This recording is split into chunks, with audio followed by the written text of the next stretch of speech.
नमस्कार दोस्तों, आप पढ़ रहे हैं कक्षा 12वीं एनसीईआरटी इंग्लिश, जिसमें आज हम पढ़ेंगे फ्लेमिंगो बुक की पोयम 6 आंट जेनिफर्स टाइगर्स।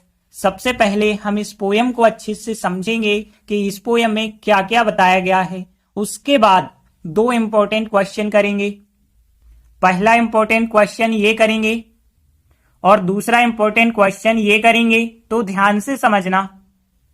तो देखिए, सबसे पहले हम इस पोयम के बारे में समझ लेते हैं। देखिए, यहाँ पोयम का नाम है आंट जेनिफर्स टाइगर्स, मतलब आंट जेनिफर एक आंटी हैं, जेनिफर उनके टाइगरों का वर्णन किया है। और इसकी कवियत्री हैं एड्रीन रिच। ये क्या बताती हैं? तो देखिए, जो कवियत्री हैं एड्रीन रिच, ये बताती हैं कि शादीशुदा महिलाओं की दयनीय स्थिति कैसी हो जाती है।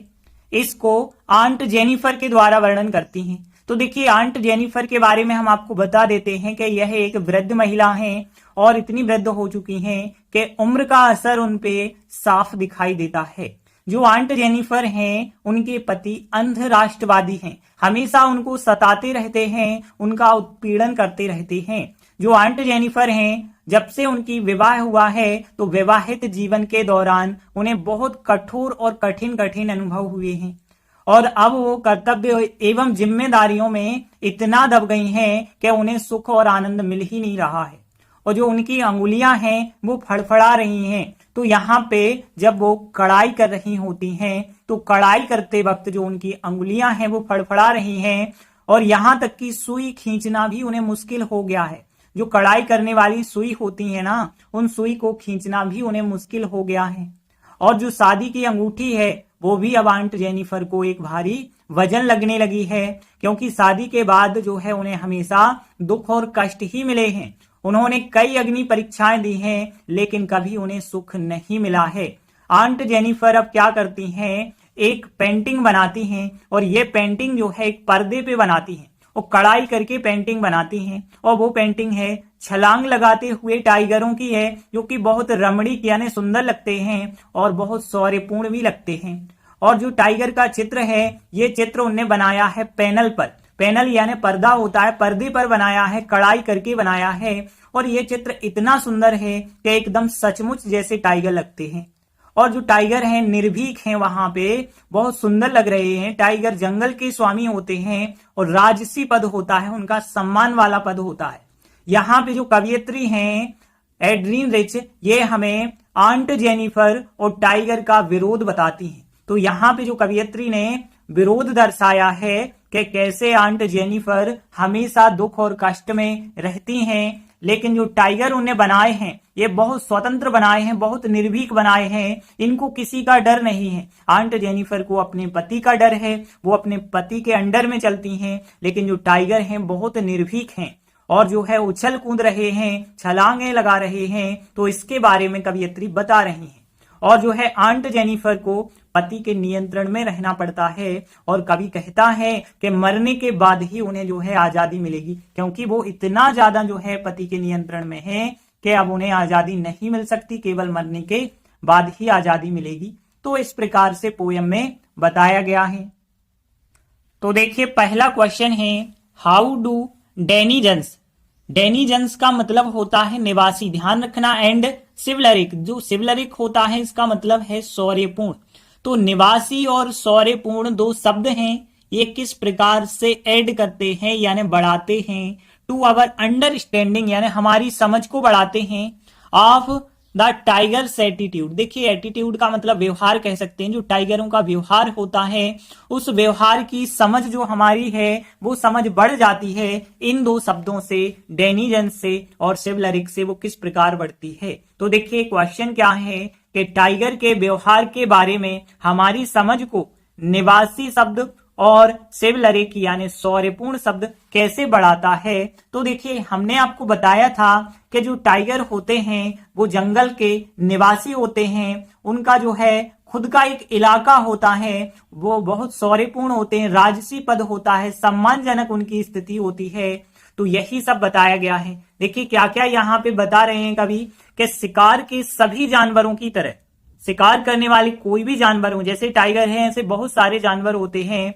तो टाइगर जंगल का निवासी होता है, टाइगर अपनी खुद के अधिकार क्षेत्र में खास अंदाज में स्वामी होता है। मतलब जैसे कहते हैं खुद के इलाके में जो है कुत्ता भी शेर होता है, बिल्कुल वैसे ही यहाँ पे टाइगर भी क्या है, खास अंदाज में जो है मालिक है।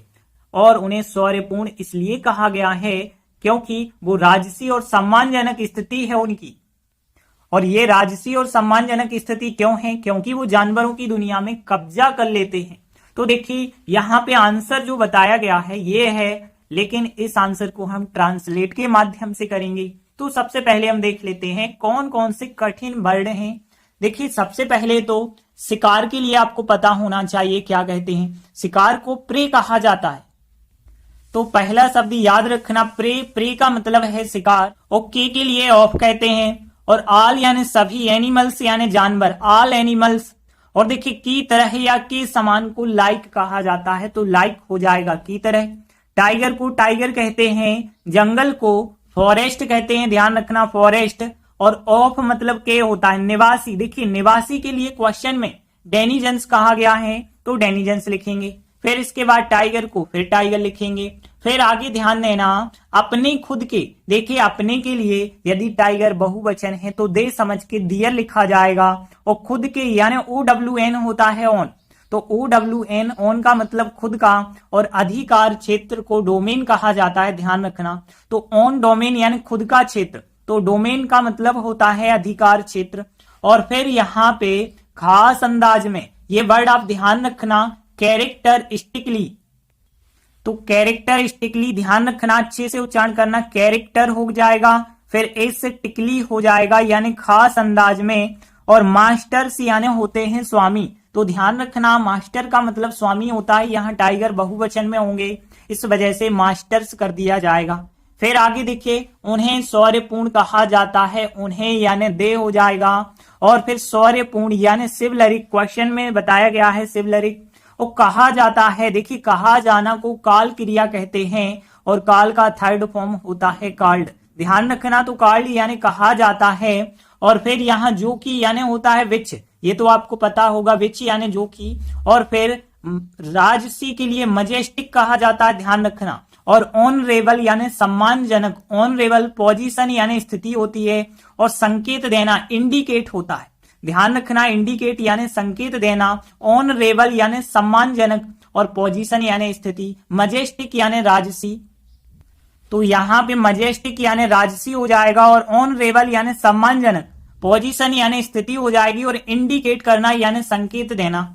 अब आगे देखिए जो भी जानवरों की दुनिया में कब्जा कर लेते हैं, देखिए यहाँ पे जो के लिए दैट लिखा गया है। और दे यानी वे, जानवर को एनिमल्स लिखा गया है। ऑफ यानी की, और वर्ल्ड यानी दुनिया। और इन यानी में, देखिए कब्जा करना को क्या कहा जाता है, ऑक्यूपाई कहा जाता है, ध्यान रखना। तो देखिए ऑक्यूपाई का मतलब जो होता है कब्जा कर लेना, तो ध्यान रखना ऑक्यूपाई यानी कब्जा करना। तो कितने वर्ड हमने देखे, देखिए 8-9 वर्ड हैं।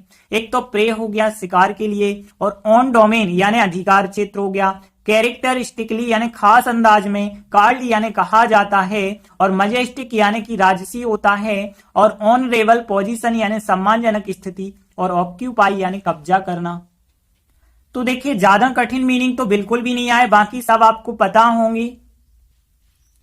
तो देखिए पहली लाइन देखें, शिकार के सभी जानवरों की तरह, तो ध्यान देना लाइक यानी की तरह, ऑल एनिमल्स यानी सभी जानवर, ऑफ प्रे यानी शिकार के, तो यहाँ पे लाइक यानी की तरह, ऑल एनिमल्स सभी जानवरों की तरह, ऑफ प्रे यानी शिकार के। और फिर इसके बाद देखिए जो टाइगर्स होते हैं, टाइगर्स वे जंगल के निवासी होते हैं, तो टाइगर्स। और फिर सहायक क्रिया लगाएंगे, इस एमआर में से आर सहायक क्रिया लगेगी क्योंकि टाइगर्स बहुवचन लिख रहे हैं, तो टाइगर्स आर सहायक क्रिया। फिर निवासी, निवासी को डेनिजन्स कहा गया है, तो डेनिजन्स। फिर ऑफ द फॉरेस्ट यानी जंगल के, ऑफ यानी के, द फॉरेस्ट यानी जंगल के। तो पहली लाइन हो गई like all animals of prey, और फिर टाइगर्स आर सहायक क्रिया, द डेनिजन्स यानी निवासी क्वेश्चन में है, ऑफ द फॉरेस्ट यानी जंगल के। फिर आगे देखिए टाइगर्स, फिर टाइगर्स लिखेंगे, फिर एजेएमआर में से आर सहायक क्रिया फिर आ जाएगी, तो टाइगर्स आर सहायक क्रिया। फिर देखिए कैरेक्टरिस्टिकली यानी खास अंदाज में, मास्टर्स यानी स्वामी, और होते हैं एजेएमआर के द्वारा अर्थ निकलता है, ध्यान रखना। तो टाइगर्स आर सहाय क्रिया कैरेक्टरिस्टिकली मास्टर और फिर ऑफ यानी के हो जाएगा। और फिर इसके बाद ध्यान देना अपने खुद के अधिकार क्षेत्र की बात हो रही है। तो हमने बताया था दियर, क्योंकि टाइगर्स बहुवचन है तो अपने के लिए दियर हो जाएगा दियर, और OWN ऑन यानी खुद के, और डोमेन यानी अधिकार क्षेत्र की बात हो रही है। तो दियर ऑन डोमेन। तो टाइगर्स आर सहायक क्रिया कैरेक्टरिस्टिकली मास्टर्स ऑफ लगा के दियर ऑन डोमेन। फिर आगे देखिए उन्हें शौर्यपूर्ण कहा जाता है यानी कि पैसिव वॉइस है, तो दे आर सहायक क्रिया। तो यहाँ पे दे सब्जेक्ट हो जाएगा और सहायक क्रिया दे आर कॉल्ड, उन्हें कहा जाता है शौर्यपूर्ण। क्वेश्चन में है सिवलरिक, देखिए ये लिखा सिवलरिक, तो दे आर कॉल्ड, उन्हें कहा जाता है सिवलरिक कहा जाता है। विच यानी होता है जो कि, तो विच यानी जो कि, इंडिकेट यानी संकेत देना होता है, लेकिन प्रेजेंट सिंपल है तो इंडिकेट्स हो जाएगा। इंडिकेट्स यानी संकेत देता है। अब किस चीज का? उस राजसी एवं सम्मानजनक स्थिति का। The majestic and honourable position. देखिए किसी चीज का संकेत देना होता है इंडिकेट, तो का शब्द अलग से आपको नहीं लिखना पड़ेगा। तो यहाँ विच जो कि इंडिकेट्स यानी का संकेत देता है, द मजेस्टिक यानी उस राजसी का, एंड ऑनरेबल पोजीशन यानी कि सम्मानजनक स्थिति का। अब जो वे जानवरों की दुनिया में कब्जा कर लेते हैं, तो देखिए यहाँ पे दैट यानी कि होता है जो, तो दैट यहाँ पे, लेकिन विच यानी जो कि, तो दैट दे, और फिर ऑक्यूपाई यानी कब्जा कर लेते हैं, तो दैट दे ऑक्यूपाई। फिर इन द वर्ल्ड यानी कि दुनिया में, इन द वर्ल्ड यानी दुनिया में, ऑफ एनिमल्स यानी जानवरों की, तो दैट दे जो वे ऑक्यूपाई कब्जा कर लेते हैं, इन द वर्ल्ड यानी दुनिया में, ऑफ एनिमल्स यानी जानवरों की दुनिया में। एक बार पूरा आंसर रिपीट कर लेते हैं। तो देखिए यहाँ पे like all animals of prey, tigers are denizens of the forest, और टाइगर्स आर सहायक क्रिया कैरेक्टरिस्टिकली यानी खास अंदाज में मास्टर स्वामी होते हैं, of their own domain. They are called, उन्हें कहा जाता है सिवलरिक कहा जाता है, विच जो कि इंडिकेट्स संकेत देता है, the majestic and honourable position का, दैट दे जो वे occupy in the world of animals. तो देखिए इस प्रकार से हमारा आंसर बन चुका है। देखिए आंसर थोड़ी सा कठिन लगता है, कब लगता है? जब मीनिंग जो है ऐसे आ जाए जो हमने कभी ना पढ़े, तो आंसर बिल्कुल कठिन लग सकता है। लेकिन यहाँ पे जो मीनिंग है ना, यदि आप 2-3 बार प्रैक्टिस करोगे तो आराम से बन जाएंगे, और आराम से यदि मीनिंग बन गए तो ट्रांसलेट आप ऐसे बना सकते हो। तो ये आंसर सब लोगों से बन जाना चाहिए। इसके बाद सेकेंड क्वेश्चन देखिए, व्हाई डू यू थिंक। देखिए व्हाई यानी क्यों, डू यू थिंक का मतलब आपके अनुसार, तो आपके अनुसार क्यों आंट जेनिफर यानी उस आंट जेनिफर की बात हो रही है, जो आंटी हैं उनकी बात हो रही है, और जो उनके हैंड्स हैं हाथ हैं वो आर फ्लैटरिंग कर रहे हैं। फ्लैटरिंग करना यानी फड़फड़ाना। थेरो हर वूल का मतलब होता है ऊन, तो जो वो ऊन लिए हैं तो उन ऊन में जो है उनके हाथ जो है फड़फड़ा रहे हैं। क्यों फड़फड़ा रहे हैं? जो कि इन द सेकेंड स्टेंजा जो है यानी द्वितीय जो पद्य है, द्वितीय जो छंद है, उसमें ये लाइन बताई गई होगी कि आंट जेनिफर के जो हाथ हैं वो ऊन में फड़फड़ा रहे हैं। तो क्यों फड़फड़ा रहे हैं ये आपको बताना है। फिर आगे देखिए, व्हाई इज शी फाइंडिंग, उन्हें जो है क्यों लग रहा है कि द नीडल होती है सुई, सो हार्ड इतनी कठिन है, टू पुल करना यानी खींचना, तो जो सुई खींचना है वो भी उनको बहुत कठिन लग रहा है। क्यों लग रहा है? तो देखिए ये है क्वेश्चन, आपके अनुसार जो आंट जेनिफर हैं उनके हाथ उनके ऊन में क्यों फड़फड़ा रहे हैं, और उन्हें सुई को खींचना इतना कठिन क्यों लग रहा है। तो देखिए हमने आपको पोयम में सब कुछ समझा दिया है कि क्यों उनके हाथ फड़फड़ा रहे हैं। फड़फड़ाना का मतलब एक प्रकार से कांपना। क्यों कांप रहे हैं? क्योंकि अब वो काफी वृद्ध हो चुकी हैं और उनकी उम्र का असर साफ दिखता है, उनकी अंगुलियां फड़फड़ा रही हैं इसी वजह से, और उनकी मानसिक स्थिति भी अच्छी नहीं है, जिस वजह से सुई खींचना तक उन्हें मुश्किल लग रहा है। तो देखिए आंसर बताया गया है कि आंट जेनिफर के हाथ उनके ऊन में इसलिए फड़फड़ा रहे हैं क्योंकि वह एक ऐसी ओल्ड लेडी हैं, यानी एक वृद्ध महिला है जिस पर उम्र ने अपना असर ले लिया है। उनकी उंगलियों का फड़फड़ाना उनकी दबी हुई मानसिक स्थिति को भी दर्शाता है, जिस वजह से सुई खींचना तक भी उनके लिए कठिन हो गया है। तो देखिए अब हम इन 4 लाइनों को ट्रांसलेट करेंगे बहुत आसान तरीके से। सबसे पहले तो देख लेते हैं कौन कौन से ऐसे कठिन वर्ड हैं जो हमें पता नहीं है। तो देखिए पहली लाइन तो बिल्कुल क्वेश्चन की लाइन हो जाएगी। दूसरी लाइन देखें, ओल्ड लेडी, इंग्लिश वर्ड हमने लिख दिया है।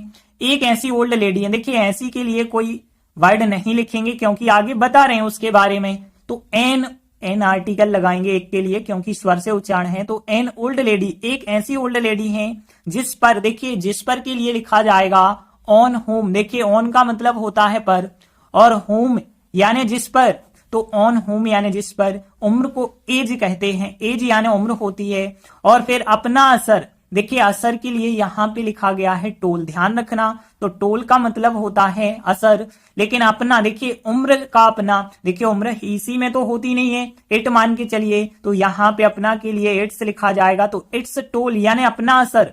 इट्स टोल का मतलब हो गया अपना असर। और ले लिया है, देखिए लेना होता है टेक, और टेकन थर्ड फॉर्म हो जाएगा, ये तो आपको पता होगा। तो यहाँ पे एन ओल्ड लेडी, एक ऐसी ओल्ड लेडी है, ऑन होम जिस पर, एज यानी उम्र ने, इट्स टोल यानी अपना असर, और टेकन यानी ले लिया है।